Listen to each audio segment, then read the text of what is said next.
students? Okay, good afternoon everyone. Good afternoon. So we have done almost all the 4 units of the business environment and policy, and today we will do economic survey जो हमारा एक portion रह गया था. We will do it today. Economic survey आज हम लोग करेंगे प्लस चाइना वर्सेस इंडिया के बीच में जो कंपैरिजन, इकोनॉमिक कंपैरिजन, वो आज हम लोग कवर करेंगे. तो इकोनॉमिक सर्वे से स्टार्ट करते हैं. इकोनॉमिक सर्वे है हमारी फर्स्ट. इकोनॉमिक सर्वे में हम लोग पढ़ते हैं what is an economic survey. First of all, so economic survey first of all है क्या. Economic survey, do you know कि हमारा बजट आता है हर साल. मैंने तुम लोगों को बजट कराया था, याद है? बजट कराया था. बजट हमारा हर साल आता है, ईयरली आता है, इन द फरवरी मंथ आता है. तो उससे पहले हमारे पास एक डॉक्यूमेंट आता है तैयार होके. This is what we known as economic survey. Economic survey के नाम से हम उसको जानते हैं. This is an annual document presented by the government. Of course it is also presented by the government ahead of the union budget. Like budget से पहले ये प्रिपेयर किया जाता है, प्रेजेंट किया जाता है to review the state of the economy, like how are economy is right now. Like budget, अच्छा बजट किसके लिए होता है? बजट हम लोग फॉर नेक्स्ट ईयर, बजट हम लोग प्रिपेयर करते हैं फॉर नेक्स्ट ईयर. बट जो इकोनॉमिक सर्वे है this is for the previous year. Like पूरे साल में जो हमारा पूरा फिस्कल ईयर था वो कैसा उसमें हमारी इकोनॉमी ने परफॉर्म किया. This is what economic survey show. It is prepared by the, अभी इसको कौन प्रिपेयर करता है? It is prepared by the economic division of the Department of Economic Affairs in the Ministry of Finance under the supervision of the Chief Economic Advisor. Chief Economic Advisor के under में इसको हम लोग ये जो पूरा का पूरा है ये बना जाता है. करंटली हमारा जो चीफ इकोनॉमिक एडवाइज़र है वो कौन है? इट इज़ वी अनंत नागेश्वरन, जो कि करंटली हमारे हेड हैं, चीफ इकोनॉमिक एडवाइज़र हैं, ठीक है, जिनके अंडर में ये बना है. Now it is tabled in both houses. Of course ये पार्लियामेंट के दोनों हाउसेज में इसको प्रेजेंट किया जाता है by the union finance minister. इसको कौन प्रेजेंट कर रहा है? इसको फाइनेंस मिनिस्टर प्रेजेंट कर रहा है, जैसे कि बजट वो प्रेजेंट करती है. इसका हिस्टोरिकल कॉन्टेक्स्ट बहुत इंपॉर्टेंट है. It was first presented in 1950 to 51. पहली बार ये आया था 50 to 51 के अंदर. Initially it was a part of the budget document. Like previously बहुत पहले इसको बजट का ही एक पार्ट बना के प्रेजेंट किया जाता था. But later on after 1964 it became a separate volume. इसको एक अलग से पूरा का पूरा वॉल्यूम, उसका पूरा एक एक पूरा पूरा समरी बना करके, पूरे हाइलाइट्स बना करके इसको प्रेजेंट किया जाता है इन द पार्लियामेंट. और ये क्या रिप्रेजेंट करता है? It represent the economy state. हमारी इकोनॉमिक स्टेट कैसी है, how it performed in the previous year. ठीक है.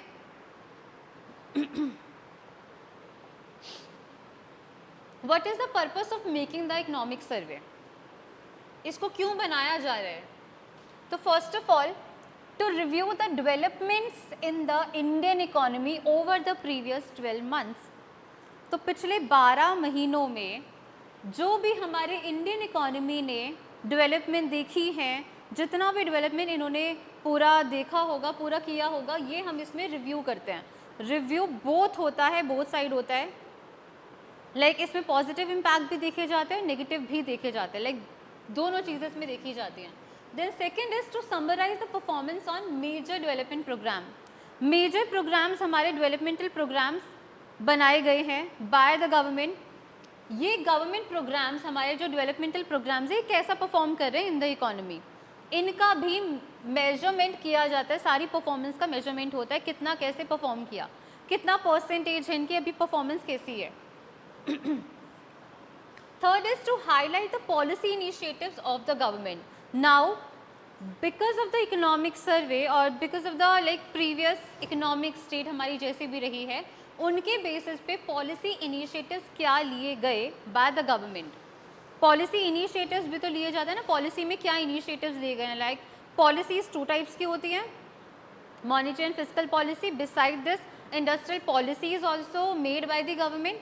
तो उन सारी पॉलिसी इनिशिएटिव्स में क्या क्या इनिशिएटिव लिए गए हैं बाय द गवर्नमेंट, ये भी हम लोग इसी से लाइक इकोनॉमिक सर्वे के अंदर ये चीज़ें भी इसमें मेंशन करी जाती है। Next is to analyse the economic trends, to analyse the economic trends and provide an outlook for the coming year. Like आगे आने वाले साल में क्या चीज़ कैसा रहेगी, पूरी इकोनॉमी कैसी रहेगी, and previously how our economy trends कैसी ट्रेंड करी पुराने टाइम में, लाइक हमारे प्रीवियस ईयर में हमारी इकोनॉमी ने कैसा ट्रेंड किया, पॉजिटिवली किया, नेगेटिवली किया, कैसा किया। देन अपने नेक्स्ट ईयर के लिए, कमिंग ईयर के लिए हमारा क्या पर्सपेक्टिव रहेगा, क्या आउटलुक रहेगा। उसमें हम लोग हो सकते हैं कोई टारगेट लेके चले कि ये हमारा टारगेट रहेगा, प्रीवियसली टारगेट्स को हम लोग कितना अचीव कर पाए, एक्सेट्रा। ये सारा पर्पस होता है इन एन इकोनॉमिक सर्वे जो कि गवर्नमेंट डिसाइड करती है, ठीक है।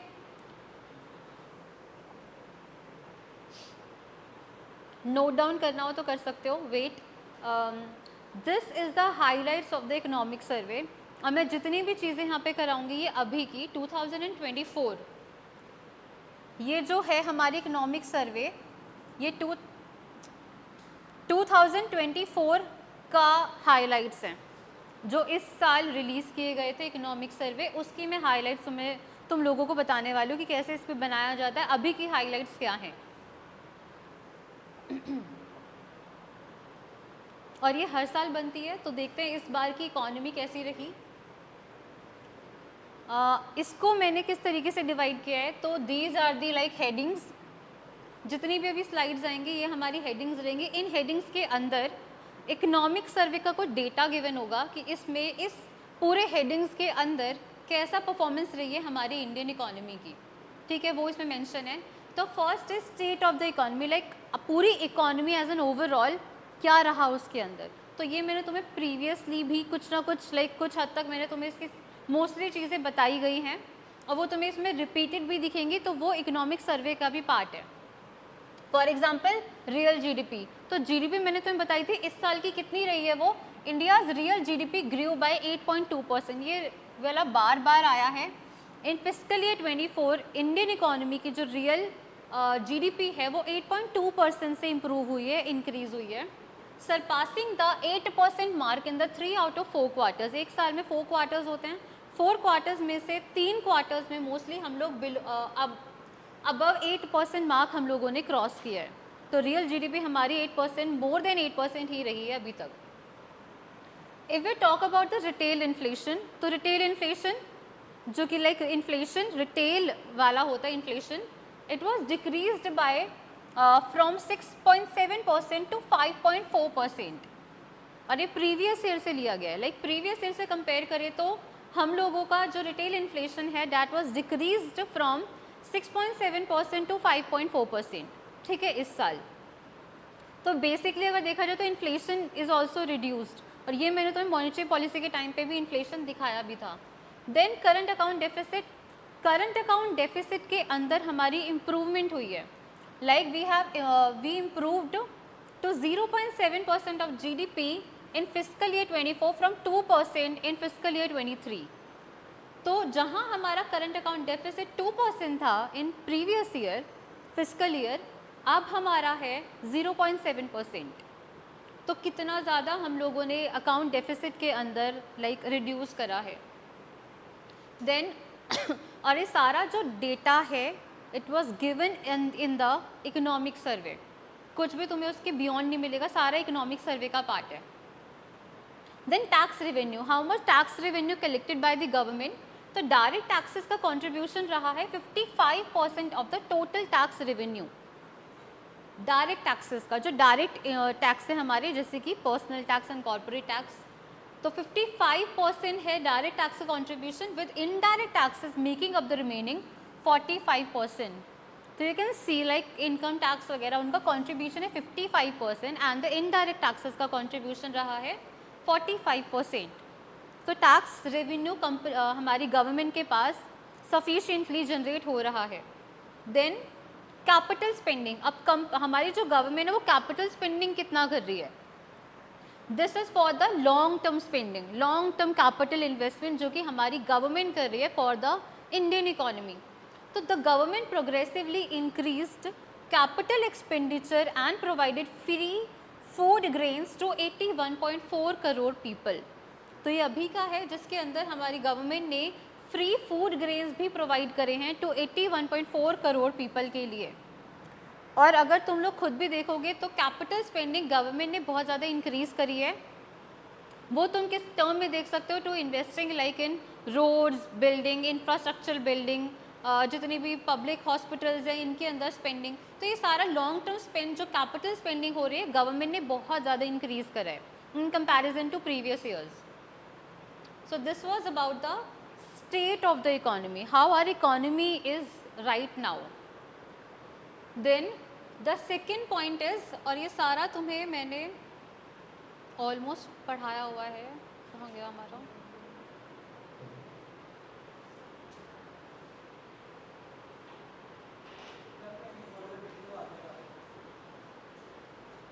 ये नहीं था ना.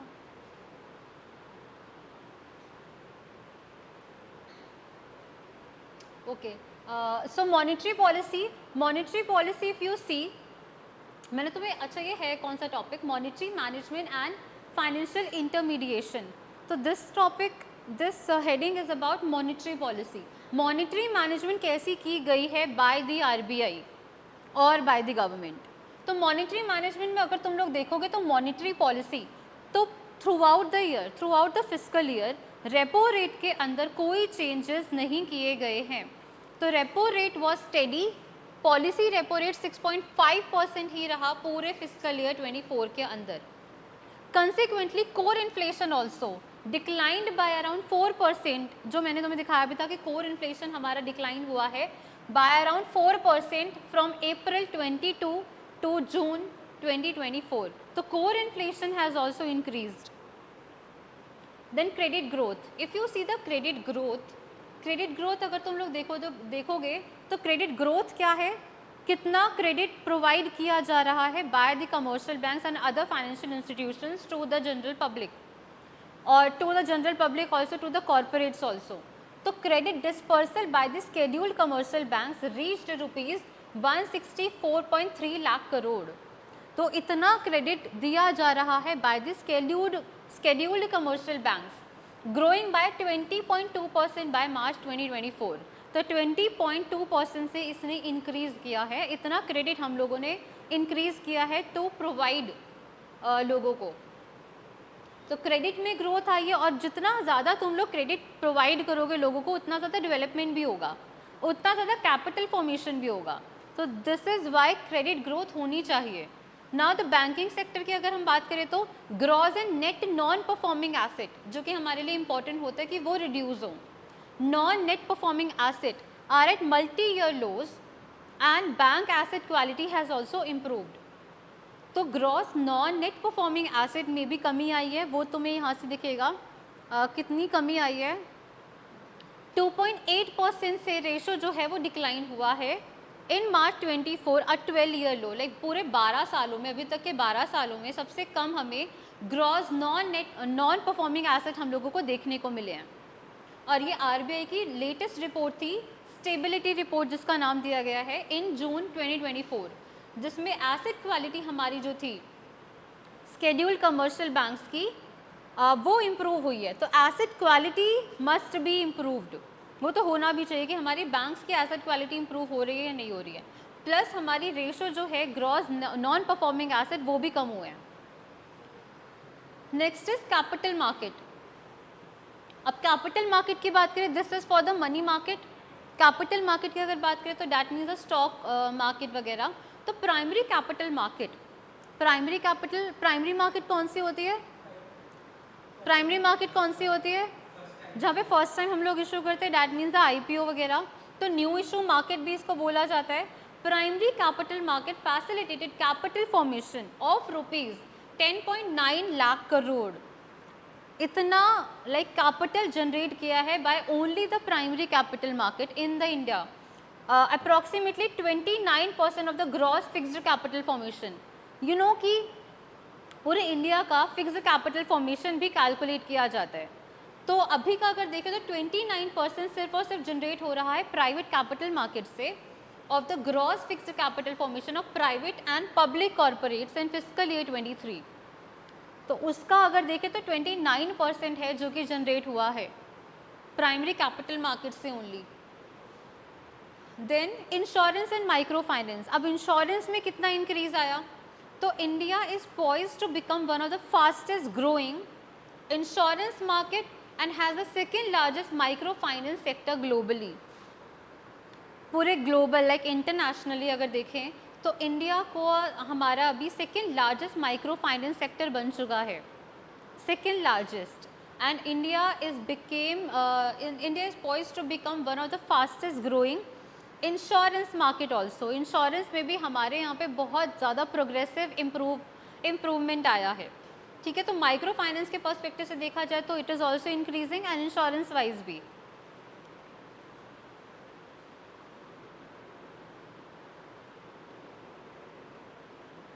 ये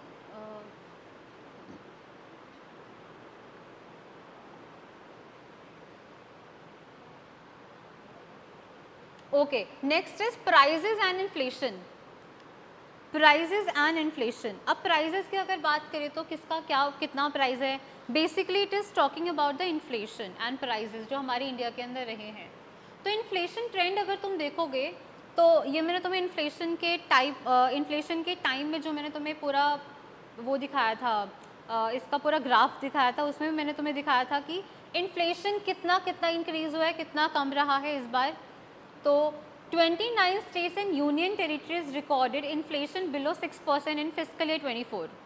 तो इन्फ्लेशन फ़िलहाल तो कम है, फिस्कल ईयर 24 में हमारा 29 स्टेट और यूनियन टेरिटरीज का इन्फ्लेशन जो है वो बहुत कम दिखा है। Core service inflation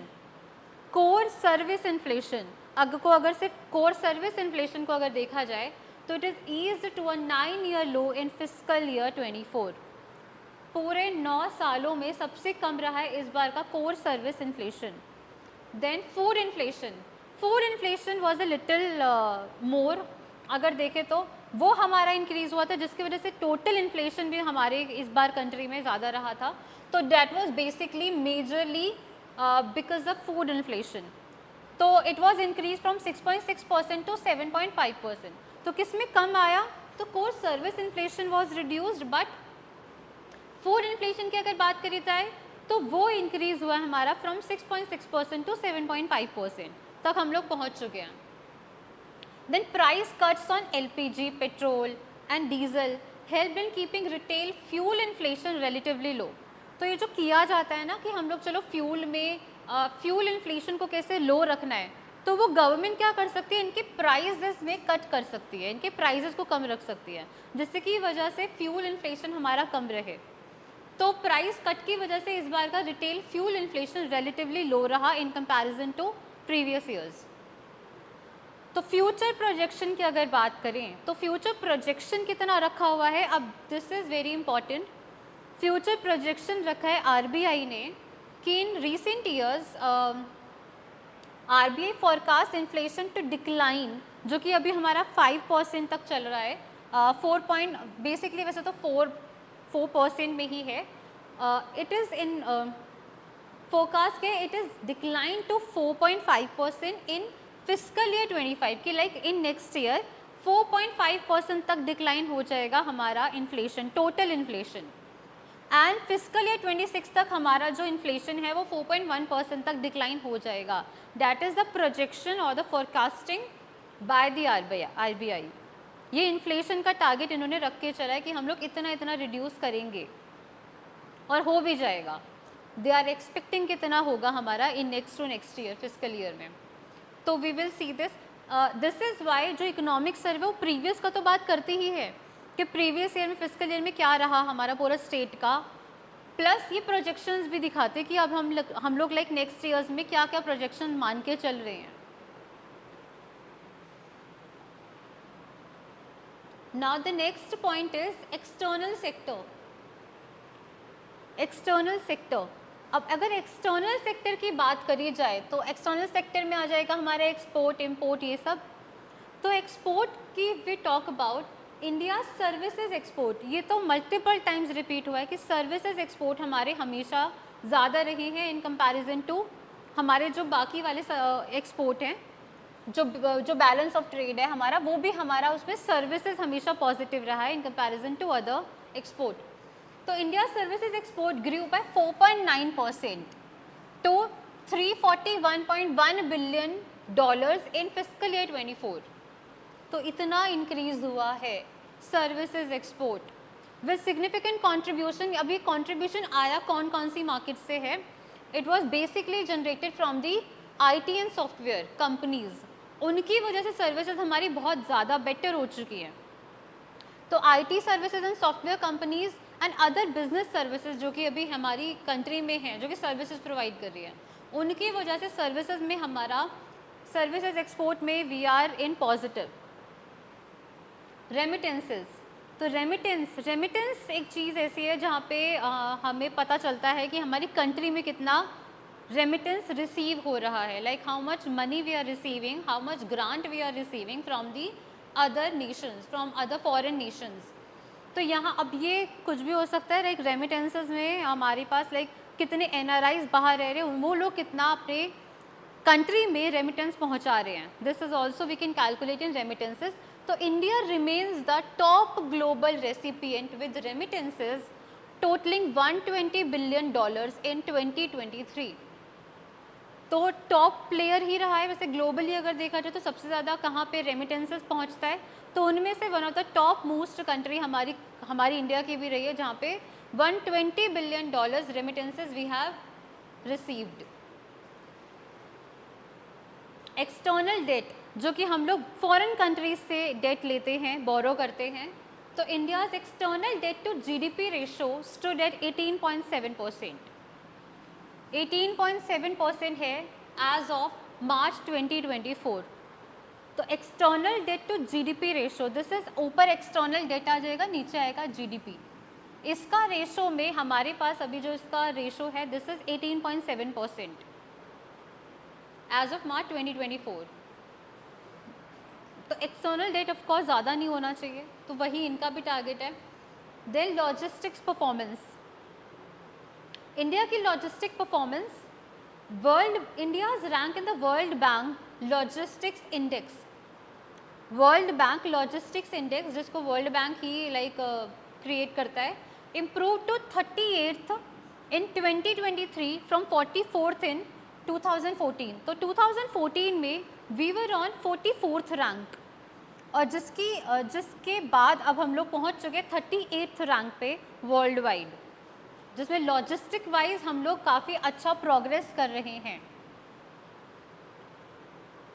then if we talk about the tourism which is very important for the like, अगर इंटरनेशनली हम लोग बात करें तो कितना टूरिज्म में we are like receiving, tourism में कितना हम लोग टॉप पे हैं। तो India share in world tourism receipts increase from 1.38% in fiscal year 21 to 1.58% in 2022. So it is also increased 1.38% से we have reached to 1.58% in 2022. तो ऑफ कोर्स टूरिज्म रिसीप्ट भी हमारी कंट्री में कितनी रिसीव हो रही, that is also important. Economic survey में अभी 2022 का रिपोर्ट का लाइक हमारे पास डेटा है, ठीक है। Then this was about the external sector. इसका एक मेन समअप तुम अब लोग अपने पास लिख लेना, ये इंपॉर्टेंट रहेंगे डेटाज वगैरह। Then next heading is employment and skill development. Next point is employment and skill development. हमारी कंट्री में एम्प्लॉयमेंट एंड स्किल डेवलपमेंट कैसी है? तो unemployment rate, of course it is a very challenging thing right now for our country, कि unemployment rate हमारे पास अभी ज़्यादा है, but somehow it is decline to 3.2% in 22 to 23। इट इज़ डिक्लाइन टू 3.2%, ठीक है। नेट पेरोल एडिशन, अच्छा ये भी इम्पॉर्टेंट है, लाइक EPFO के अंदर हमें नेट पेरोल एडिशन जो मिले हैं डेटा के through, have more than doubled to 13.15 million in the past 5 years, indicating robust growth in formal employment. Like EPFO से हमें ये पता चला है कि पास्ट 5 years में हमारे पास जो नेट पेरोल एडिशंस हैं वो मोर देन डबल हो चुके हैं to 13.15 million in the past 5 years.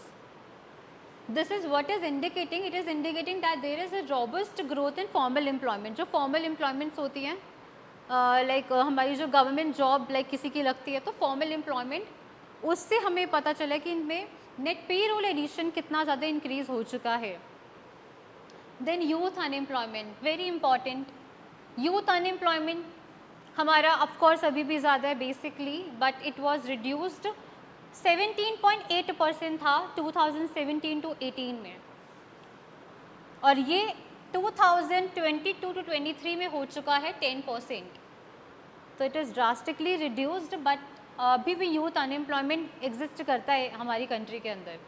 तो 17.8% था पहले, और then now it is 10% youth unemployment.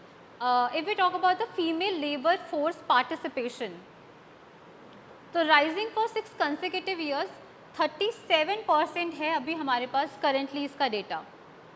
Female labour force participation it is rising, it is basically rising.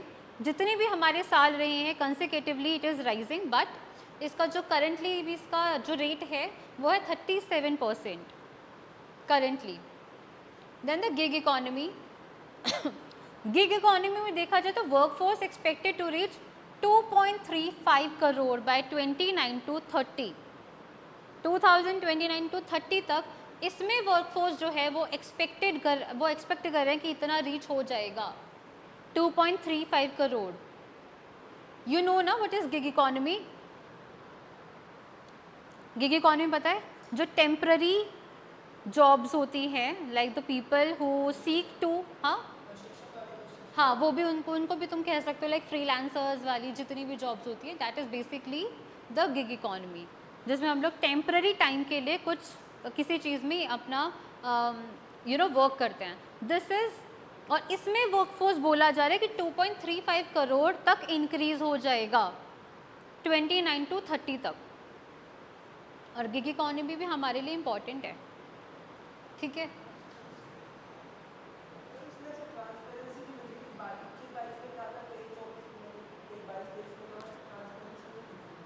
Transparency नहीं दिख रही मतलब?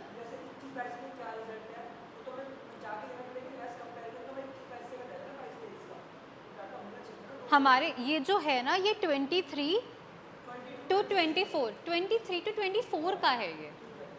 अब तो जो फिस्कल ईयर चल रहा है वो 24 to 25 है ना, तो ये 23 to 24 से पहले से कंपेयर करके अब की बात करी जा रही है. लेकिन जिसका डेटा तुम्हारे पास 23 to 24 का नहीं है उसके लिए तुम क्या बोलोगे?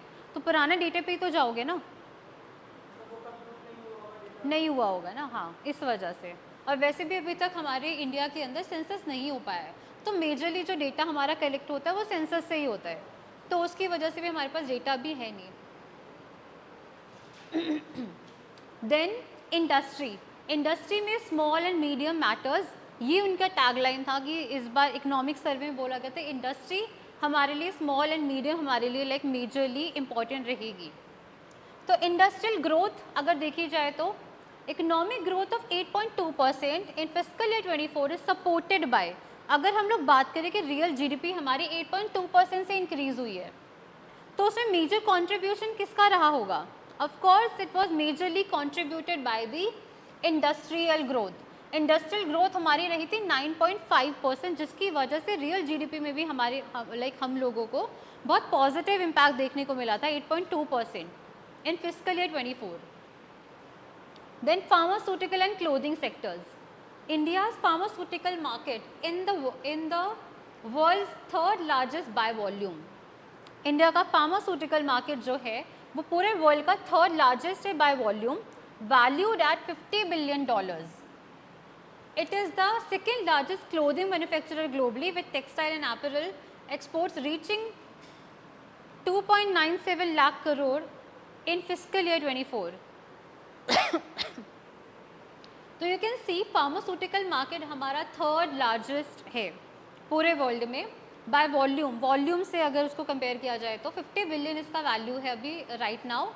और जो क्लोथिंग मैन्युफैक्चरर है, it is second largest clothing manufacturer globally with textile and apparel export हमारा इसका इंक्रीज़ हो चुका है 2.97 lakh crore in fiscal year 24।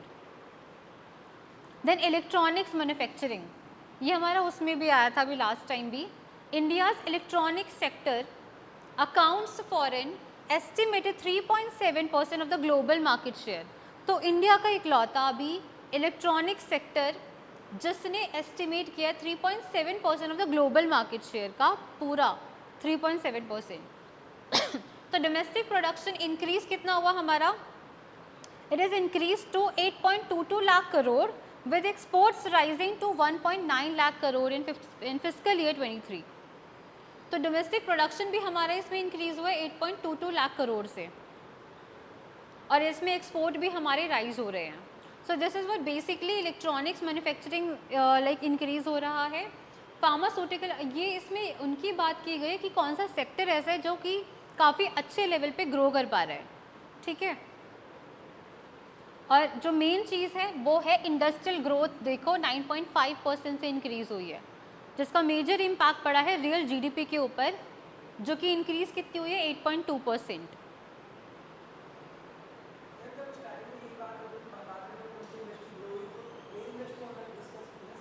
हाँ, जब हमने स्टार्टिंग में भी किया होगा तो भी यही वाली इंडस्ट्रीज़ ही थी। हाँ हाँ हाँ, एग्जैक्टली। फिर आता है सर्विसेज। सर्विसेज के ऊपर तो मतलब जितनी बात करी जाए उतनी कम है, क्योंकि सर्विसेज इकलौता ऐसा सेक्टर है जो कि हमें पॉजिटिव ट्रेड देता है। पॉजिटिव ट्रेड जिसमें हो रहा है, एक्सपोर्ट ज़्यादा है, इंपोर्ट्स कम है। तो सेक्टर कंट्रीब्यूशन की अगर हम बात करें तो services sector accounted for 55% of the economy. अच्छा, ये मैंने अभी बताया नहीं, वो किसी और का था। तो the services sector accounted for 55% of the economy in fiscal year 24 and grew by 7.6% during the year. पूरे साल में 7.6% से इंक्रीज़ हुआ है, और इसी का जो पूरा सेक्टर अकाउंट करता है वो 55% है। लाइक पूरे 100% में से सर्विसेज सेक्टर इकलौता जो कि जिसके पास मेजर शेयर है 55% का, 55% है इसके पास। देन डिजिटल सर्विसेज, अब सर्विसेज में भी हमारे पास काफ़ी सारी चीज़ें आ गई। कौन कौन सी सर्विसेज है जिसमें वी आर लाइक इम्प्रूविंग? तो first of course it is digital services because of like UPI वगैरह ये सब। India share in global digitally delivered services exports increase to 6.6% in 23।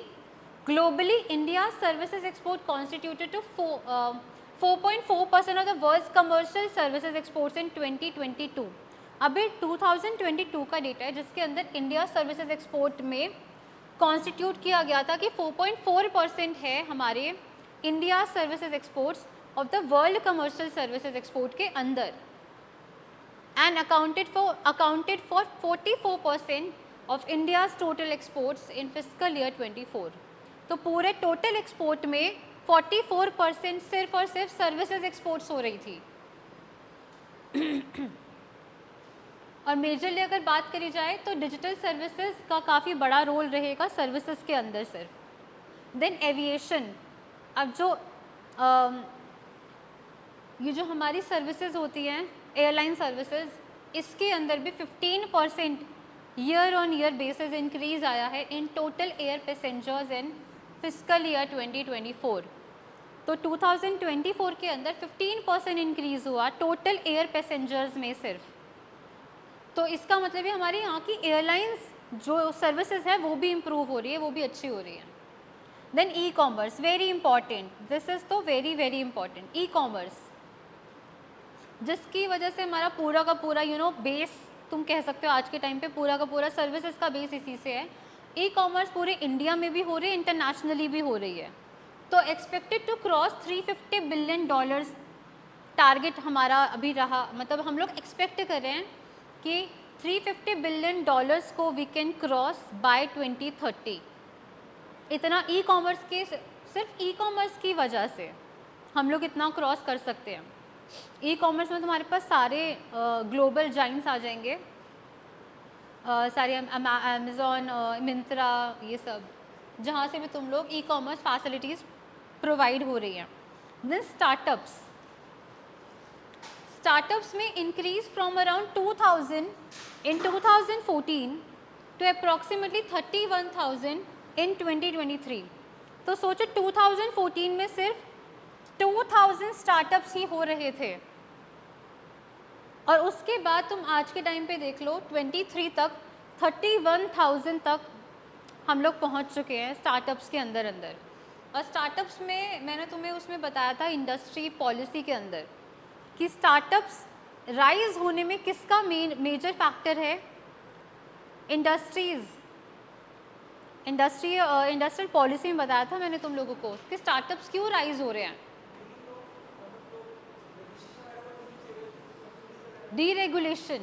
Deregulation की वजह से एडमिनिस्ट्रिंग और रेस्ट्रिक्शन जो बहुत ज़्यादा लगाई हुई थी वो अब बहुत रिड्यूस हो चुकी है।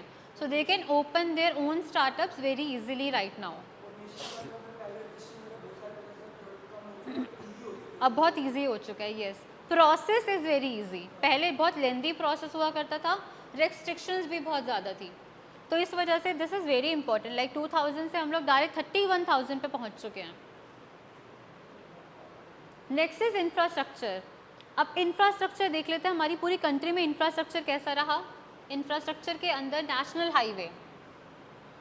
हाईवेज की अगर बात करी जाए तो the pace of national highways construction increased from 11.7 kilometre per day in fiscal year 14। अब 2014 के अंदर 11.7 किलोमीटर पर डे के अकॉर्डिंग इंफ्रास्ट्रक्चर हो रहा था ऑफ द रोड्स वगैरह, हाईवेज बन रहे थे। Right now it is increased to 34 kilometre per day by fiscal year 24। Fiscal year 24 में अब ये कितना इंक्रीज हो चुका है, 34 किलोमीटर पर डे में इतना कंस्ट्रक्शन हो रहा है। तो 11.7 से directly 34 kilometre right now. Then the railways, if we talk about the railways, अब रेलवेज बहुत इंपॉर्टेंट पार्ट है हमारी इकोनॉमी का। कैपिटल एक्सपेंडिचर रेलवेज के ऊपर कितना खर्च किया जा रहा है, तो it is increased by 77% over the past 5 years. पूरे पिछले 5 सालों में रेलवे के ऊपर कैपिटल एक्सपेंडिचर 77% से इंक्रीज हुआ है। ठीक है। देन एविएशन, ये दोबारा से आया aviation. 21 new airport terminal buildings को ऑपरेशनलाइज किया गया। 21 new airport terminal buildings operationalise हुई हैं इन फिस्कल ईयर 24 के अंदर।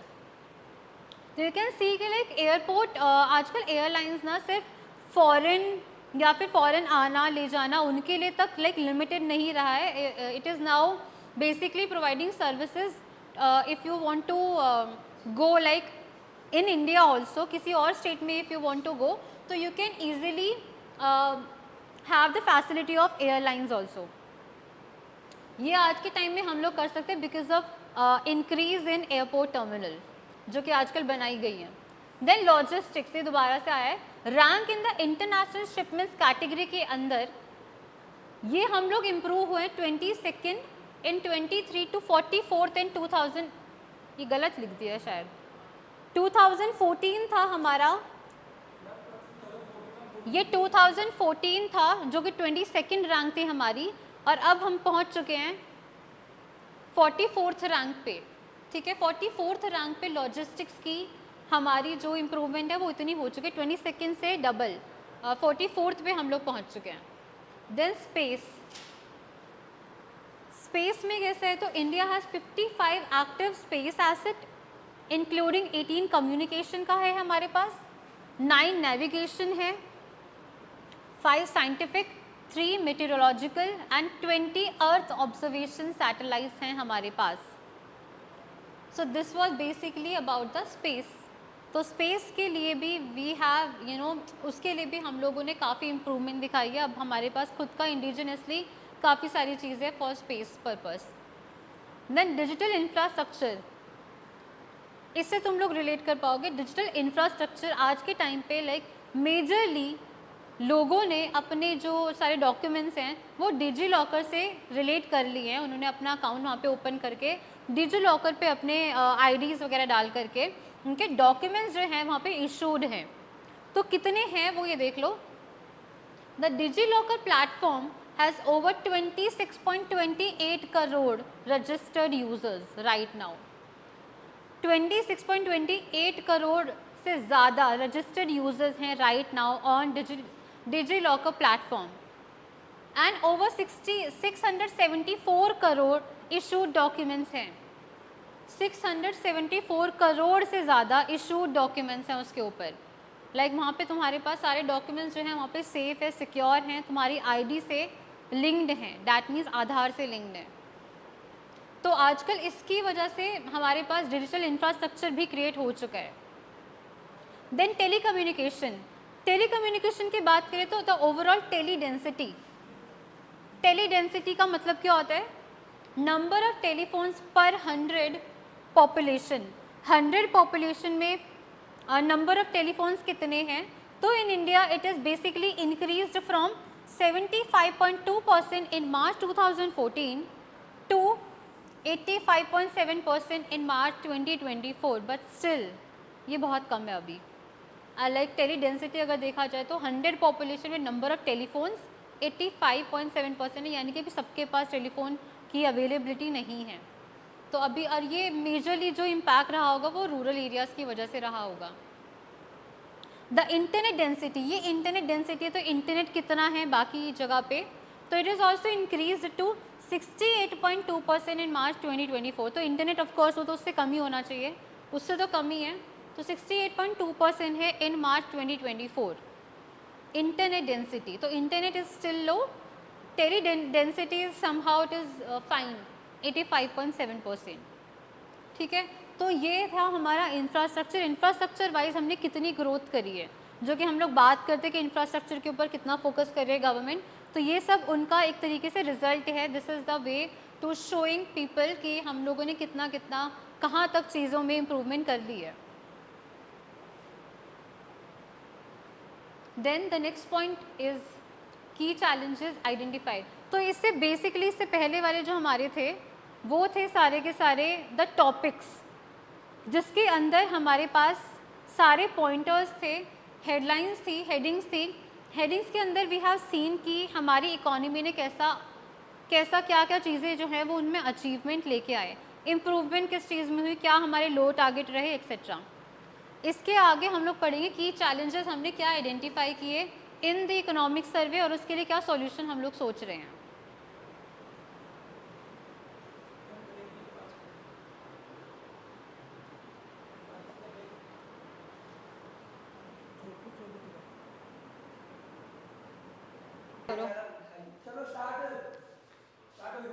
चलो की चैलेंजेस आइडेंटिफाई करते हैं हम लोग. इंडियन इकोनॉमी से इकोनॉमिक सर्वे जो भी बनाया गया, मैंने तुम लोगों को दिखाया इकोनॉमिक सर्वे में क्या क्या चीज़ें, हर एक हेडिंग वाइज कितनी इम्प्रूवमेंट हुई है, क्या टारगेट हमारा रहा, क्या डेटा रहा एक्सेट्रा. इसमें से कुछ चैलेंजेस हम लोगों ने आइडेंटिफाई करे हैं इन द इकोनॉमिक सर्वे ही, उसके ऊपर हम लोग बात करते हैं वन बाय वन. तो फर्स्ट जो चैलेंज हमें दिखा है दैट इज़ चाइना डिपेंडेंसी. वो अभी भी as still it is still going on. India remains heavily dependent on China for imports. अभी भी चाहे इंडिया ने कितना मर्जी बैन वगैरह कर लिया हो, लेकिन अभी भी India still remain heavily dependent on China for the imports, specially in the renewable energy sector. तो कौन से सेक्टर में सबसे ज़्यादा डिपेंडेंट है? तो it is on renewable energy sector. Furthermore, China continues to dominate the low-skill manufacturing space. Low-skill manufacturing space, like जो बहुत ही low skills जिसके अंदर required होती है उसके अंदर manufacture करना, उसमें चाइना अभी भी still dominate कर रहा है, जिसके अंदर इंडिया ने aim करा था कि हम लोग इस space इस पूरे low skill वाले manufacturing space में हम लोग इसको ऑक्यूपाई करेंगे. उसमें इंडिया नहीं कर पाया अभी भी, और चाइना अभी भी स्टिल उसको डोमिनेट कर रहा है. ठीक है. Then AI threat. Artificial intelligence कैसे एक थ्रेट बना हुआ है हमारे इकोनॉमी के लिए. तो rise of AI is how it is bad for the economy. It could potentially disrupt the telecommunications and internet driven business process outsourcing. यानी कि बीपीओ सेक्टर को कैसे वो डिसरप्ट कर सकता है पूरे के पूरे सेक्टर को, which has seen significant growth. Of course sir BPO sector में तो सिग्निफिकेंट ग्रोथ आई है, लेकिन एआई से ऐसा हम लोग एक्सपेक्ट करें कि they can disrupt our whole telecommunications and internet driven sector. ठीक है, तो एआई एक थ्रेट बना हुआ है जिसके अगेंस्ट में हम लोग थोड़े से काउंटर चीज़ें सोच रहे हैं कि हम लोग क्या कर सकते हैं। ठीक है,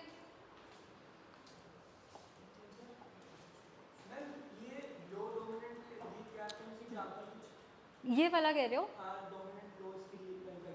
चाइना, जिसके ऐसा कोई मैन्युफैक्चरिंग चीज़ या ऐसा कोई मैन्युफैक्चरिंग स्पेस जहाँ पे लो स्किल्स रिक्वायर्ड होती है,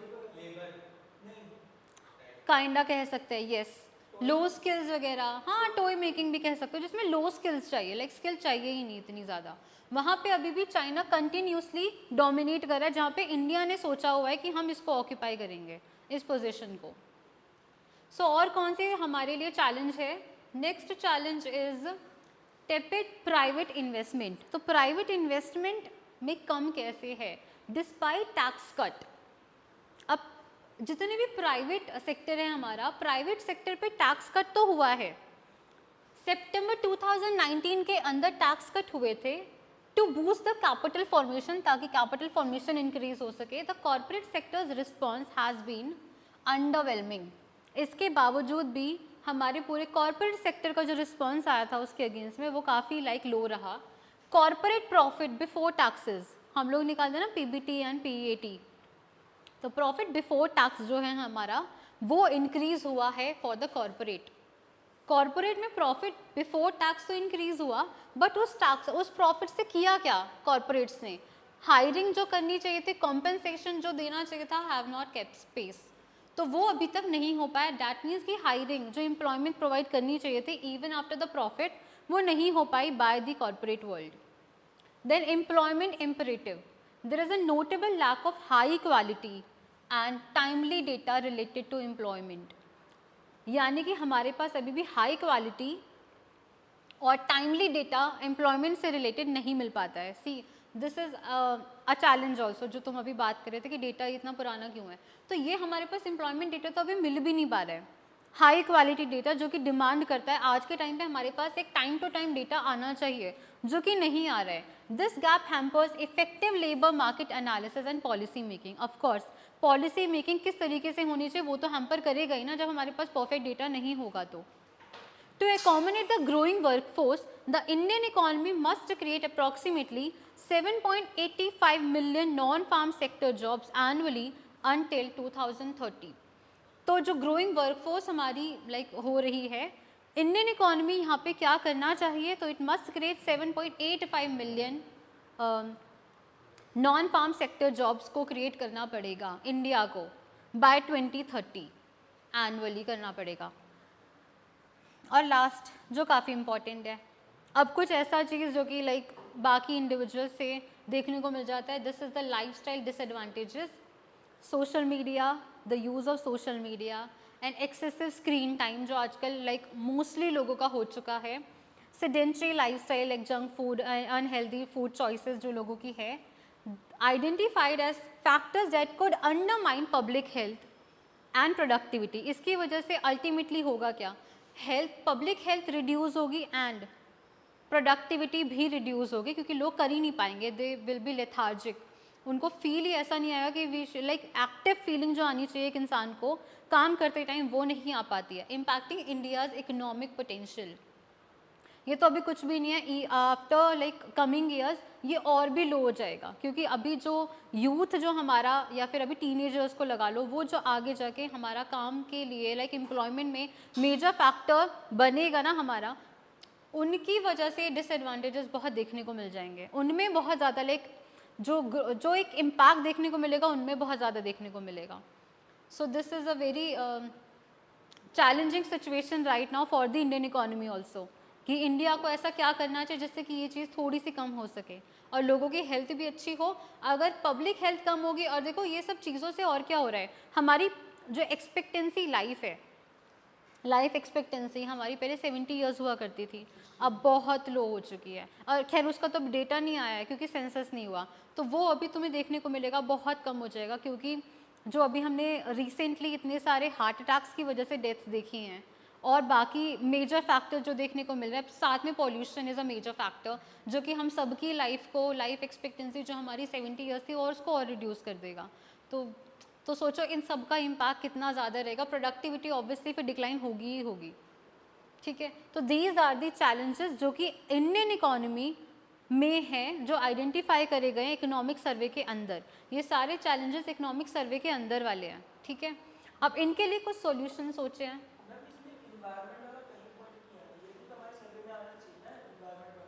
एनवायरनमेंट वाला सर्वे का पॉइंट था, मैंने इसके अंदर नहीं इंक्लूड किया क्योंकि this was not related to your subject. तो आई थॉट कि जो मेजरली इंपॉर्टेंट तुम्हारे लिए रहेगा वो मैंने डाला है, वो पॉइंट मैंने नहीं डाला। If you want to see that also, वो तुम पूरे इकोनॉमिक सर्वे की PDF लेके उसमें से पढ़ सकते हो, पूरा पढ़ लेना। क्लाइमेट सेक्टर वगैरह सब कुछ इसमें मेंशन है। तो रेकमेंडेड सॉल्यूशन इसमें क्या, अब इकोनॉमिक सर्वे में ही क्या सॉल्यूशन दिए गए हैं। तो फर्स्ट सॉल्यूशन है job creation by the private sector. जो अभी हमने देखा कि प्राइवेट सेक्टर प्रॉफिट तो कमा रहा है लेकिन ग्रोथ नहीं दे रहा है इन जॉब्स। तो the survey emphasizes that it is in the interest of the corporate sector which is currently experiencing excess profit to take on a more active role in job creation। की solution क्या हो सकता है कि जो हमारा private sector है वो उस प्रॉफिट से, उस एक्सेस प्रॉफिट से जॉब क्रिएशन भी करे, जो कि अभी बहुत इंपॉर्टेंट है to reduce the youth unemployment. Internship के थ्रू दे सकते हैं या फिर वो और प्लेसमेंट करा सकते हैं कॉलेजेस में जा के। तो ये सब एक चीज़ है जो कि प्राइवेट सेक्टर को अभी इस टाइम पे करनी चाहिए। देन लाइफस्टाइल चेंजेस कैसे करिए प्राइवेट सेक्टर, जो करनी चाहिए। तो Indian businesses are encouraged to embrace traditional lifestyle practices and healthy food recipes which not only align with global trends but also open up new commercial opportunities। अब ये अच्छी चीज़ है कि ये कमर्शियल अपॉर्चुनिटीज़ भी बन रही है। हेल्दी, हमारे पास अनहेल्दी तो बहुत कुछ चीज़ें हैं, बहुत ऑप्शन में है। हेल्दी के लिए आजकल क्या है, तो वो नहीं है, तो उसके लिए कमर्शियल अपॉर्चुनिटीज़ हमारे पास है। You can start your own business for that कि लोग उसकी तरफ भी इंक्लाइंड हों, उनको अवेयरनेस एक तो की जाए कि इन सब चीज़ों से तुम्हारे साथ क्या गलत हो रहा है, प्लस इस चीज़ को ना करके दूसरी चीज़ को करके तुम्हें क्या बेनिफिट्स प्रोवाइड होंगे इन फ्यूचर। तो ये कमर्शियल अपॉर्चुनिटीज़ भी बन गया और इसमें इंडियन बिजनेसेस को इनकरेज किया जा रहा है। That is a very good thing. और ये सब चीज़ें हम लोग अपने कॉलेज पार्ट में भी कर सकते हैं, अपने जहाँ पे हम लोग वर्क कर रहे हैं वर्क एनवायरनमेंट में भी इस चीज़ को इम्प्लाई कर सकते हैं। Then revitalising the farm sector. Farm sector is very important. उसको हम कैसे रिवाइटलाइज कर सकते हैं। तो the survey suggest focusing on improving agricultural practices and policies. This include, इसके अंदर क्या क्या किस किस चीज़ के ऊपर हम लोग इंक्लूड करेंगे, value addition, boosting farmers income and creating opportunities in food processing and exports. तो रिवाइटलाइज कैसे किया जा सकता है, जो भी चैलेंजेस हमने देखे इन मैन्युफैक्चरिंग एंड सर्विसेज। तो ये सर्वे सजेस्ट करते हैं कि हम लोग एग्रीकल्चरल प्रैक्टिसेस एंड पॉलिसीज़ में थोड़ा फोकस कर सकते हैं। By how, by increasing the value addition, boosting the farmers income को थोड़ा सा इसमें इम्प्रूवमेंट ली जाए, उसमें थोड़ा ग्रोथ करें। अपॉर्चुनिटीज़ क्रिएट कर सकते हैं इन फूड प्रोसेसिंग, फूड को प्रोसेस करना, फूड को फिर बेचना, उसको स्टोर करना, that is also important. And export, फिर रादर अल्टीमेटली हम लोग क्या करेंगे, उसको एक्सपोर्ट कर सकते हैं। तो इसमें कैसे पूरा प्रोसेस बता दिया गया है कि कैसे हम लोग इसमें इम्प्रूवमेंट कर सकते हैं। और भी कुछ हमारे इसमें है सॉल्यूशन। और सॉल्यूशन क्या है recommended, next removing regulatory bottleneck. अभी हमने जितना भी इंडस्ट्रियल पॉलिसीज़ में देखा, हर किसी में बात की गई थी डीरेगुलेशन की, वो अभी भी स्टिल कंटिन्यूड है, वो अभी भी कंटिन्यू है, वो उसी के ऊपर फिर बात कर रहे हैं। It advocates to reduce the regulatory burden on businesses specially for MSMEs के लिए, और रिड्यूस किया जाए, स्ट्रीमलाइनिंग लाइसेंसिंग की जाए, इंस्पेक्शन किया जाए, कंप्लायंस रिक्वायरमेंट्स इज क्रूशल। ये चीज़ों को इम्पॉर्टेंट रखो, लेकिन जो बाकी रेस्ट्रिक्शंस हैं उसमें कमी लेके आओ, रेगुलेशंस को कम करो, रेस्ट्रिक्शंस को कम किया जाए, स्पेशली फॉर MSMEs। ये अभी भी हमेशा जब भी बात करते तो मेनली MSMEs के ऊपर ही करते हैं। Administrative strengthening, instead of large scale reform, जो कि लार्ज स्केल रिफॉर्म ही होते हैं, the survey calls for strengthening state capacity to support and accelerate India's progress through effective implementation and management, जो कि ऑब्वियसली ये सारी चीज़ें तभी हो सकती है जब इफ़ेक्टिवली मैनेज हो। तो इसमें वही फिर बात की गई है कि हम लोग कैसे इंडिया की प्रोग्रेस हो सकती है थ्रू इफ़ेक्टिव इम्प्लीमेंटेशन। एक तो जो चीज़ बना रहे हो उसको प्रॉपरली इम्प्लीमेंट करो, प्लस उसकी मैनेजमेंट अच्छे से हो। लाइक उसमें की चैलेंजेस आइडेंटिफाई करते रहो, फिर उसको सॉल्यूशंस निकालो एंड देन फीडबैक वगैरह, ये सब एक पूरा एक प्रोसेस को फॉलो करो। तो ये चीज़ सारी इंपॉर्टेंट है, ये तभी होगा जब इम्प्लीमेंटेशन सही हो। पॉलिसीज़ तो हर कोई बना लेता है, लेकिन इम्प्लीमेंट सही तरीके से एग्जीक्यूट नहीं हो पाती है। That is we need to think about, तभी ये सॉल्यूशन के ऊपर रखा हुआ है। So this was all the economic survey recent year 2024। इसमें से क्वेश्चन बिल्कुल आएगा इकोनॉमिक सर्वे के ऊपर कि इकोनॉमिक सर्वे में क्या क्या इंडस्ट्रीज़ के ऊपर बात की गई है, क्या उन्होंने सोचा है इंडस्ट्रीज़ से रिलेटेड, प्लस इकोनॉमिक सर्वे की मेजर चीज़ें तुम लोगों ने क्या क्या चीज़ फाइंड आउट करी है एक्सेट्रा। तो ये सब इकोनॉमिक सर्वे से रिलेटेड क्वेश्चन आ सकता है। अब नेक्स्ट मैंने इसके बाद रखा था चाइना एंड इंडिया का इकोनॉमिक कंपैरिजन, जो लास्ट हमारा टॉपिक बच गया था। चाइना और इंडिया काफ़ी इम्पॉर्टेंट है। इसके बीच में जो डिफरेंस हमें देखना है वो है इकोनॉमिक कंपैरिजन। दोनों के बीच में इकोनॉमिक कंपैरिजन क्या है, तो वो हम लोग देखते हैं। Next slide. इसके की डिफरेंसेस के ऊपर बात करते हैं। तो फर्स्ट डिफरेंस, दोनों एशियन कंट्रीज़ हैं, दोनों एशियन कंट्री हैं और दोनों की जो वैसे तो हम लोग बेसिकली इनके ऊपर बात करेंगे साइज़ एंड जीडीपी के ऊपर करते हैं पहले। की डिफरेंस जो है साइज़ एंड जीडीपी के ऊपर। तो साइज़ की अगर बात करें तो China with GDP of around 18 trillion dollars, China की जीडीपी जो है वो 18 ट्रिलियन डॉलर्स है एज ऑफ रीसेंट एस्टिमेट। अभी अप्रॉक्सीमेटली है, ठीक है, इसको बिल्कुल लिटरल सेंस में मत लेना, इतना भी है approximately. China is the second largest economy globally, ये तो सबको पता है। After the US China he second number पे आती है, top most second largest economy right now. It's economy is nearly 5 times larger than India in absolute terms. तो 5 गुना ज़्यादा, 5 टाइम्स मल्टीपल है अभी हमारी चाइना इंडिया से, एब्सोल्यूट टर्म्स में बात हो रही है। Then if we talk about India, तो इंडिया की जीडीपी कहाँ स्टैंड करती है, तो 3.5 ट्रिलियन डॉलर्स है approximately right now, making it the 5th largest economy in the world. तो India of course it is one of the like 5 major economies in the whole world आता है, that is a very good thing. लेकिन ये 5th largest economy है 3.5 trillion dollars के लिए। जैसे अभी हम लोग बात कर रहे थे कि हम लोग 5 ट्रिलियन डॉलर्स इकोनॉमी बनेंगे, वो टारगेट है जो सेट है। तो India's economy is growing rapidly and is expected to surpass Japan and Germany in the coming years. तो इंडिया को अभी एक्सपेक्ट किया जा रहा है कि वो जापान एंड जर्मनी को भी सरपास कर देंगे इन कमिंग ईयर्स।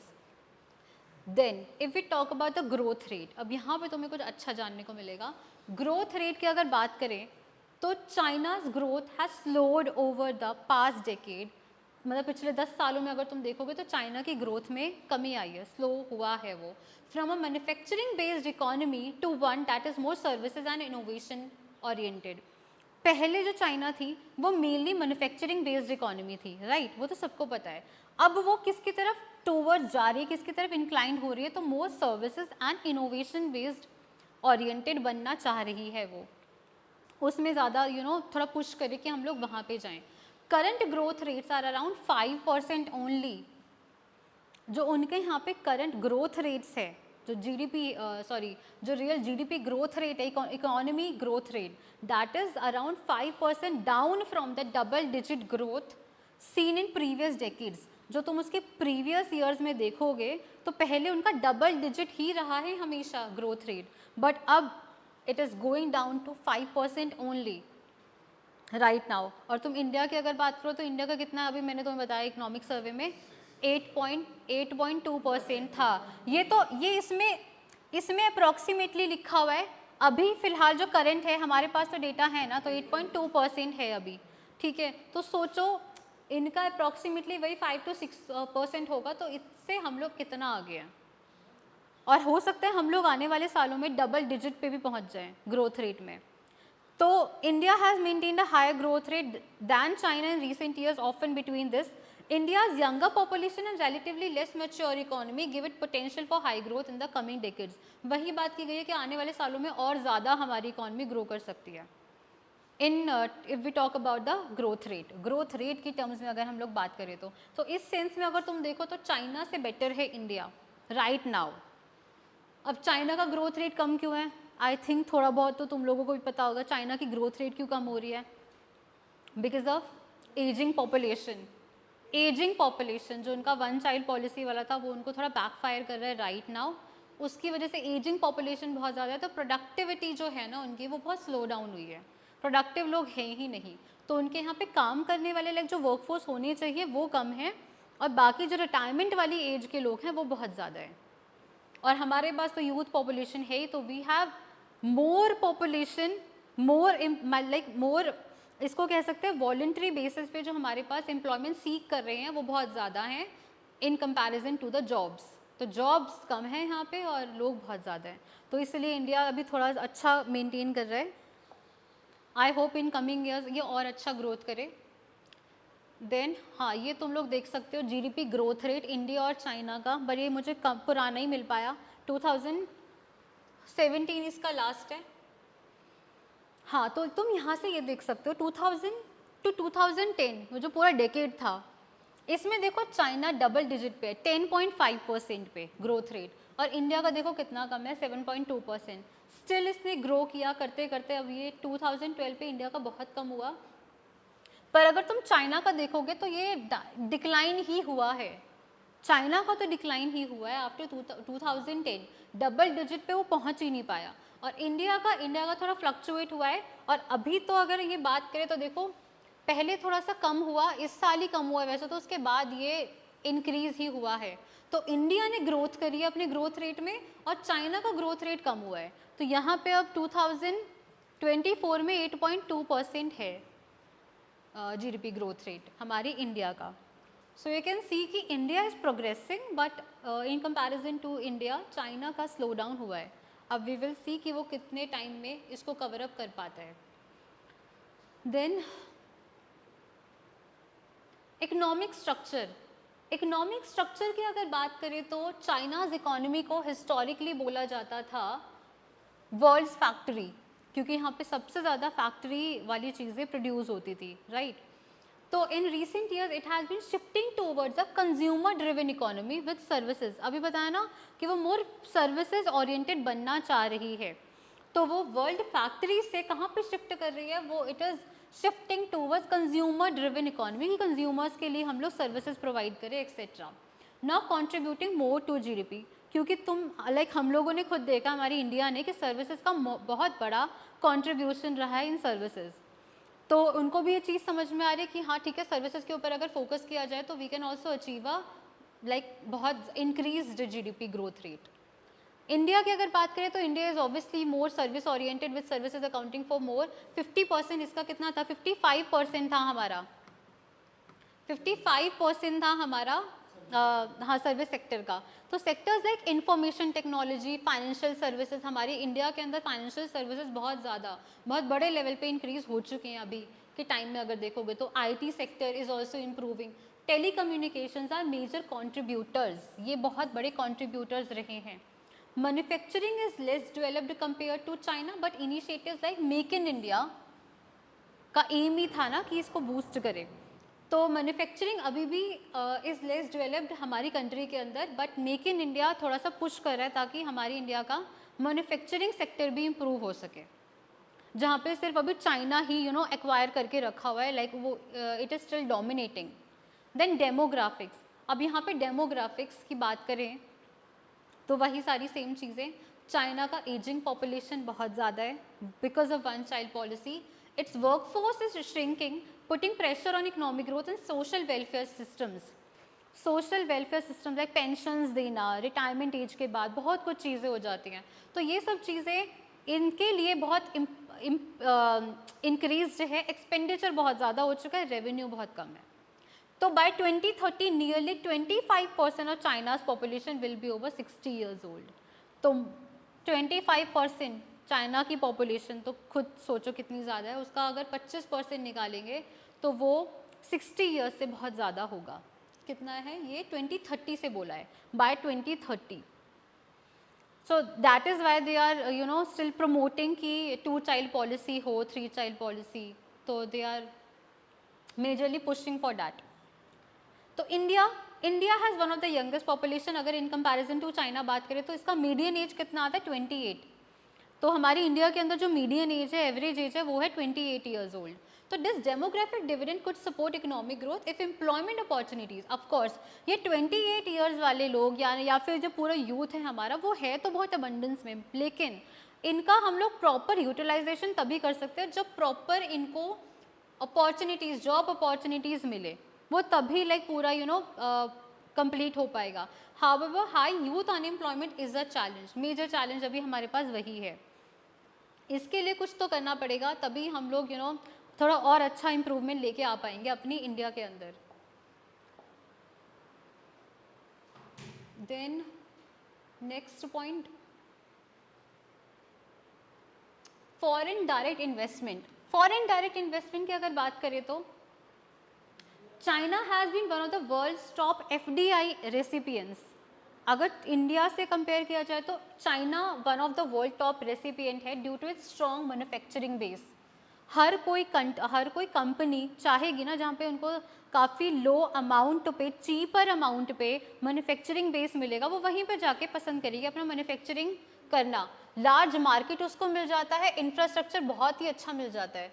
तो however recent policies focusing on economic self reliance, ये चाइना की बात हो रही है, उनका जो इकोनॉमिक पॉलिसीज़ है they are majorly focusing on self reliance, कि हम लोग सेल्फ रिलायंस के ऊपर फोकस करें। And regulations line in tech sectors having slightly dampening investor sentiment. तो थोड़ा सा जो उन्होंने रेस्ट्रिक्शंस लगा दिए, इसकी वजह से इन्वेस्टर का जो एक ट्रस्ट था वो थोड़ा रिड्यूस हुआ है, इन्वेस्टमेंट कम हो गई है इसकी वजह से। और इंडिया में अगर तुम देखो तो India has been actively attracting FDI अगर तुम लोग देखोगे तो 1990 के बाद से, बल्कि 2000 के बाद से एफडीआई हमारी कंट्री में इंक्रीज ही हुआ है। तो specially in technology and service sectors के अंदर अब देख लो एफडीआई भी इन्हीं सेक्टर्स में बहुत ज़्यादा है, तभी ये अच्छे से ग्रो कर पा रही हैं। तो with liberalised policies and programmes like digital India चलाया हमारी इंडिया के अंदर, स्टार्टअप इंडिया आया है जिसकी वजह से इन सब चीज़ों में भी ग्रो हुआ, while FDI is still lower than China. लेकिन ये सब होने के बावजूद कि अब ये इसका मेजर रीज़न तुम लोग खुद देखोगे कि हमारे यहाँ पे लिबरलाइजेशन ही बहुत लेट हुई। चाइना में तो बहुत पहले से हो रखा था ना, वो तो पूरी फुल एलपीजी पॉलिसीज़ वहाँ पे थी। तो एफडीआई इसकी वजह से अभी हमारा चाइना से थोड़ा कम है, but it has been steadily increasing. अगर कुछ रिसेंट ईयर्स थोड़ा रुकेंगे तो शायद ये सरपास भी कर दे चाइना को, but it is still low. Then innovation and technology, तो China has made massive strides in technology and innovation, particularly feel like artificial intelligence में तुम्हें वैसे इन सब चीज़ों का नाम मिल जाएगा कि रोबोट वगैरह बहुत ज़्यादा लाइक बनाए जाते हैं चाइना में, क्योंकि ऑफ कोर्स उनके पास वर्किंग पॉपुलेशन है ही नहीं, so they are majorly dependent on robots also. तो आर्टिफिशियल इंटेलिजेंस वहाँ पे बहुत ज़्यादा है, 5G टेक्नोलॉजी है, रेन्यूएबल एनर्जी बहुत ज़्यादा है। अब ये ज़्यादा है तभी हम लोग इस चीज़ को इम्पोर्ट भी कराते हैं, जो अभी आया था, we are heavily dependent on China's renewable energy. The country invest heavily in R&D, research and development में सबसे ज़्यादा कंट्री चाइना जो है वो इन्वेस्ट करती है, and has produced tech giants. अब इनके यहाँ पे तुम्हें टेक जायंट्स मिल जाएंगे, हुआवे, टेंसेंट एंड अलीबाबा, ये काफ़ी like major dominating tech giants है चाइना के, अगर तुम लोग मेजरली देखोगे तो। अच्छा, टेंसेंट का ही वो पबजी था, हुआवे का तुम्हें लैपटॉप मिल जाएगा, अलीबाबा का हाँ लॉजिस्टिक्स में बहुत अच्छा है। देन इंडिया की अगर बात करें तो इंडिया फिर again tech industry service driven with companies like Tata consultancy services, Infosys हो गया, विप्रो हो गया, being major players in like. हम लोग इनोवेशन की एंड टेक्नोलॉजी की बात करें तो टाटा कंसल्टेंसी सर्विसेज, इन्फोसिस, विप्रो, ये सबसे ज़्यादा टॉप पे रहते ही हैं। These are the major players. India is known for IT services and software development से ही हम इसको जानते भी हैं, बट हमारी इंडिया कहाँ पे लैक करती है तो मैन्युफैक्चरिंग हार्डवेयर में लैक करती है। And original tech innovations compare to China, original थोड़ा अभी हमारे पास टेक इनोवेशंस नहीं हैं चाइना के पास थोड़ा ज़्यादा है, हमारे पास रिसर्च एंड डेवलपमेंट में भी ना कमी है। हमारे यहाँ पे बजट भी नहीं होता, प्लस रिसर्च एंड डेवलपमेंट के लिए थोड़ा चाहिए, टाइम चाहिए, इन्वेस्टमेंट चाहिए, प्रॉपर सब कुछ चाहिए। तो रिसर्च एंड डेवलपमेंट जब तक नहीं होगी तो तुम लोग कैसे कोई नई चीज़ बनाओगे ना, तो वो उसी की वजह से इम्पॉर्टेंट होता है। तो यहाँ पे हम थोड़ा चाइना से लैग करते हैं। तो यहाँ पे मेन चीज़ क्या आती है देखने की कि चाइना से हम लोग कितना बिहाइंड है और चाइना के कितने पास हम लोग आ सकते हैं। इसका एक स्लाइड में तुम लोग कंपैरिजन देख सकते हो। जीडीपी वही, इसकी अप्रॉक्सीमेटली 18 ट्रिलियन है, उसकी 3.5 ट्रिलियन है। ग्रोथ रेट इसका अप्रॉक्सीमेटली 5%, उसका 8% से अभी अबव चल रहा है। इकोनॉमिक स्ट्रक्चर इसका मैन्युफैक्चरिंग सर्विसेज है ऑफ कोर्स, और हमारे यहाँ पे क्या है, सर्विसेज एंड एग्रीकल्चर बेस्ड है। डेमोग्राफिक इसका एजिंग पॉपुलेशन है, हमारे यहाँ पे यंग पॉपुलेशन है। ट्रेड इन्फ्लुएंस है हमारा, एक ग्लोबल एक्सपोर्ट लीडर है ये, चाइना ज़्यादातर एक्सपोर्ट करता है। इंडिया क्या किस चीज़ में ग्रो कर रहा है, वो कर रहा है सर्विसेज के अंदर। एफडीआई अट्रैक्शन इसके अंदर हाई है but affected by recent policies. India के अंदर increasing in tech and services, technology and services के अंदर वो इंक्रीज कर रहा है। देन इनोवेशन स्ट्रॉन्ग हो चुकी है एआई, 5G एंड रेन्यूएबल्स में, और इंडिया के अंदर स्ट्रॉन्ग है आईटी सर्विसेज एंड सॉफ्टवेयर के अंदर। देन लास्ट इज की चैलेंजेस कौन से हैं इसके, यहाँ पे हैं एजिंग, डेट बहुत ज़्यादा हो चुका है, ट्रेड टेंशंस भी बहुत ज़्यादा है। और हमारे यहाँ पे कौन से चैलेंज है अभी भी, यूथ अनएम्प्लॉयमेंट एंड इनइक्वालिटी।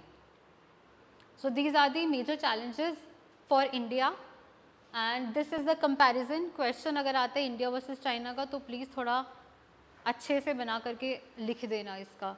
सारे पॉइंट्स मैंने कवर करा दिए हैं इंडिया एंड चाइना के। सो this was all about today.